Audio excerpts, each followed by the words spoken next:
Hello and welcome to my vlog.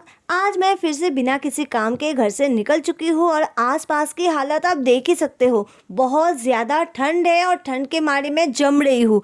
तो बाकी की सारी डिटेल्स मैं आपको गाड़ी में बैठ के बताऊंगी। तो थोड़ी देर चल के आने के बाद फाइनली मैंने अपना आसन ग्रहण कर लिया है। तो अब मैं आप लोगों के साथ आराम से बहुत ही सुकून से बातें करूंगी। तो बात कुछ इस प्रकार है, आज मेरा घर से दूर, शहर से दूर पहाड़ों में जाने का मन कर रहा था। तो सुबह होते ही नहा धोकर मैं बस निकल गई। अब आप सोच रहे होंगे इतने सुबह सुबह कौन नहाता है। हाँ भाई, मैं नहाती हूँ, क्योंकि जब भी मैं घर से निकलती हूँ अचानक क्या प्लान बन जाता है। 1 घंटे का समय कब 10 घंटे में बदल जाता है मुझे पता ही नहीं चलता। तो मैं पूरी तैयारी के साथ निकलती हूँ। फिलहाल जैसे कि आप सबको पता चली गया होगा, मैं हूँ सदरघाट ब्रिज के ऊपर और ये देखिए यहाँ से नदी का नज़ारा। मैं तो बस देख के चौंक ही गई। अब अगर यहाँ ये हालत है तो आगे क्या होगा आप सोच ही सकते हो। मुझे तो सोच के थोड़ा थोड़ा डर लग रहा है, लेकिन एक्साइटमेंट भी बहुत ज्यादा है। इसी के साथ सदरघाट रंगपुर को क्रॉस करके मैं पहुंच चुकी हूँ महासड़क पर।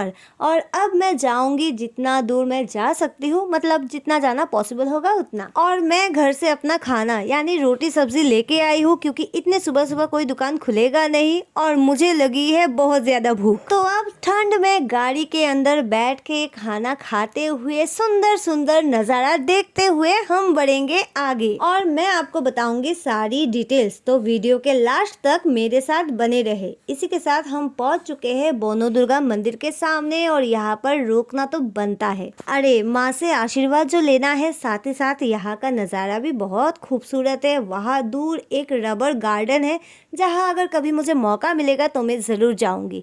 फिलहाल यहाँ से ही माँ को प्रणाम करके फिर से मैं अभी बैठ जाऊँगी गाड़ी में, क्योंकि हमें जाना है दूर, बहुत ज़्यादा दूर। तो यहाँ वहाँ टाइम वेस्ट करना सही नहीं होगा। तो मैं तुरंत जाके गाड़ी में बैठ गई और फिर से हमारा सफ़र शुरू हो गया। तो अब यहाँ से आगे बढ़ते बढ़ते मैं आप सबको एक बार याद दिला देती हूँ, अगर आपने अभी तक मेरे चैनल को सब्सक्राइब नहीं किया है प्लीज़ सब्सक्राइब करें, वीडियो को लाइक करें, शेयर करें और वीडियो के बारे में आपकी जो भी राय है मुझे कमेंट पे ज़रूर बताएं, क्योंकि यही वो चीज़ है जो मुझे मोटिवेट करता है वीडियोस बनाने के लिए। नहीं तो आप सबको पता ही है मुझे दिन भर सोना पसंद है।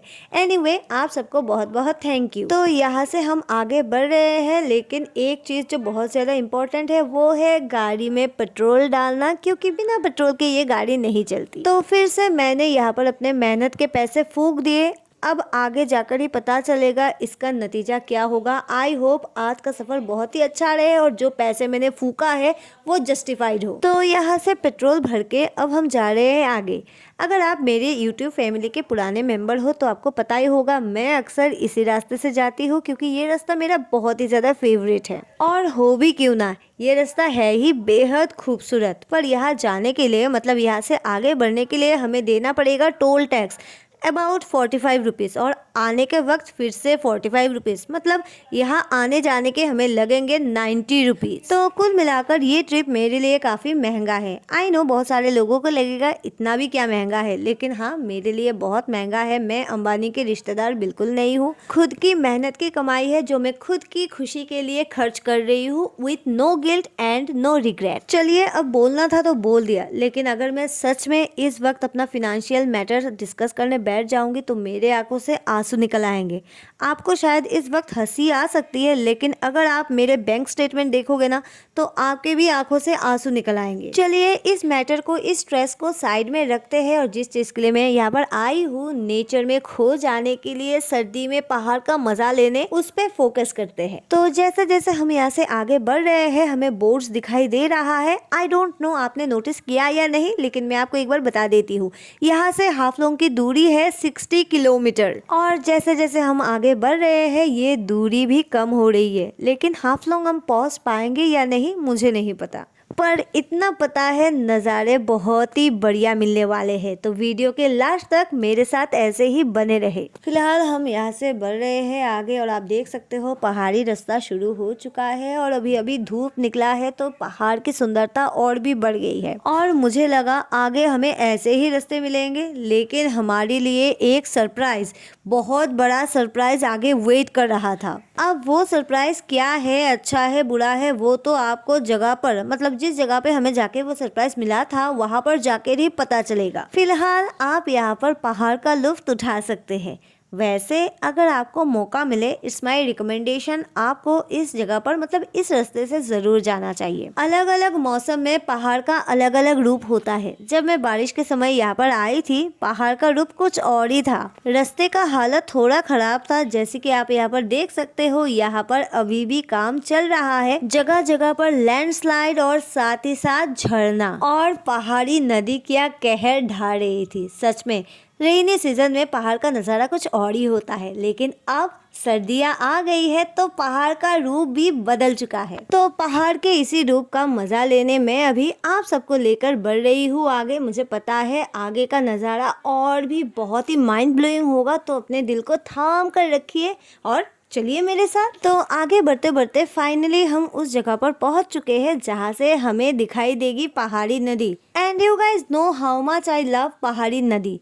तो बिना देरी के गाड़ी से उतर के कपकपाते हुए मैं जा रही हूँ पहाड़ी नदी की ओर।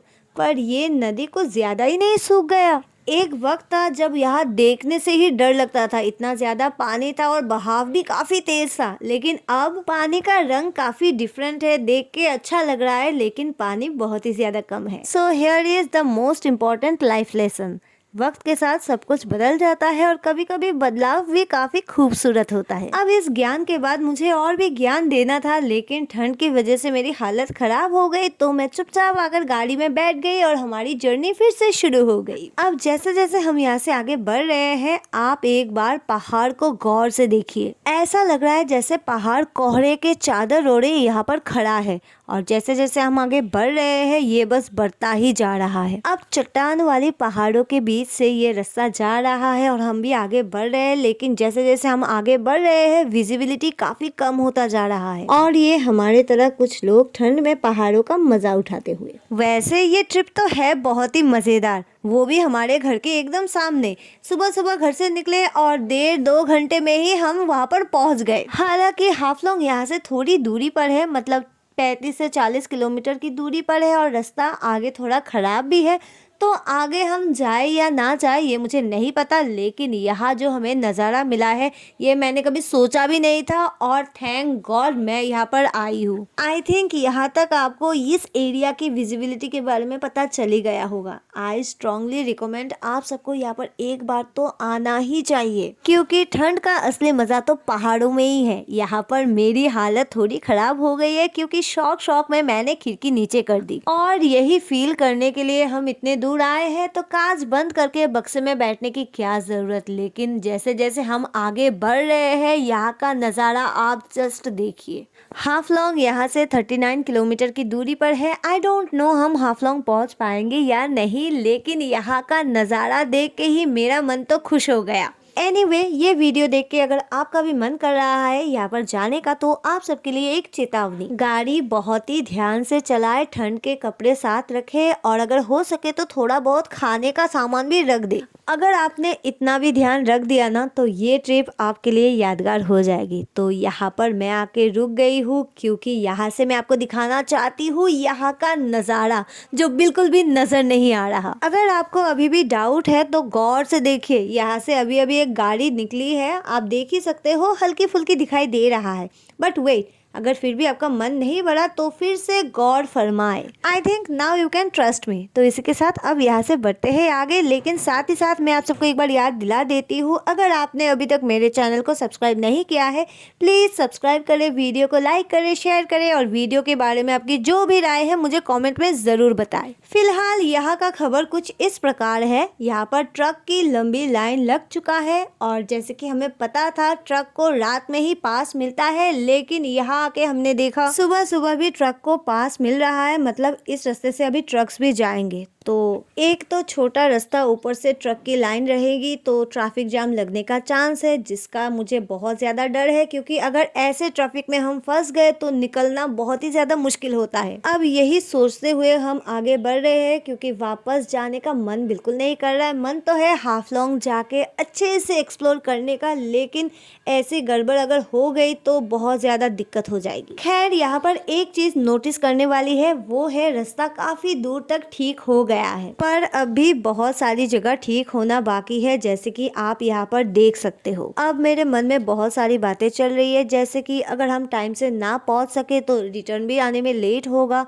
और अगर आज हम रिटर्न ना आ पाए तो हमें रुकना होगा, जिसकी मैंने तैयारी बिल्कुल नहीं किया है। और सबसे इम्पोर्टेंट बात, हम जा रहे हैं एक नई जगह अच्छे से देखने, एक्सप्लोर करने, खुश होने के लिए। अगर ऐसे टेंशन के साथ जाएंगे तो ना ही अच्छे से देख पाएंगे और ना ही हम रिटर्न आ पाएंगे। तो सब कुछ कंसिडर करके इसी जगह से हमने ले लिया यू टर्न, और इतिहास के पन्नों में इसे 4th failed attempt to reach Haflong के नाम से दर्ज किया जाएगा। पर कोई बात नहीं, अगली बार हम अच्छे से और तैयारी के साथ आएंगे और हाफलोंग जरूर जाएंगे। हाँ, भगवान जी ने चाहा तो। एनीवे, हम सिलचर से लगभग 56 किलोमीटर दूर आए थे और अब फिर से वापस 56 किलोमीटर जाएंगे ताकि हम अपने घर पहुंच सके। अगर मुझे जाते समय रास्ते में इतने अच्छे अच्छे नज़ारे ना दिखते तो शायद मैं पैनिक मोड में चली जाती, पर अब मेरे होठों पे मुस्कान और आंखों में उम्मीद है, क्योंकि उम्मीद पे ही दुनिया कायम है। तो इसी उम्मीद को अपने साथ लेके इन चट्टानों के बीच से होते हुए हम बढ़ रहे हैं आगे, ताकि हम जल्द से जल्द अपने घर पहुंच सके। आई डोंट नो, मैं जाते समय बहुत ही आराम से जाती हूँ, मुझे कोई जल्दी नहीं होती है, लेकिन लौटते वक्त मुझे पता नहीं क्यों इतनी जल्दबाजी होती है घर पहुँचने की। शायद घर पहुँचने के नाम पे ही मुझे अपना बेड याद आ जाता है और बस मुझसे रहा ही नहीं जाता। अब रीजन कुछ भी हो, मुझे तो बस जल्द से जल्द घर पहुँचना है, फ्रेश होना है और फिर सोना है, क्योंकि दिस इज द ओनली सोना I can afford considering my financial condition. तो बस अब मन में हाफलोंग ना जाने का बोझ और आंखों में अगली बार जाएंगे इसी उम्मीद के साथ मैं अभी जाती हूँ और आप लोगों से भी विदा लेती हूँ। अब हाफलोंग से कब मुलाकात होगी मुझे नहीं पता, लेकिन आप लोगों से मैं मिलूंगी बहुत जल्द अगले वीडियो में। तो आप लोग मेरे साथ ऐसे ही बने रहे। अभी के लिए बस इतना। See you in next video. Bye bye.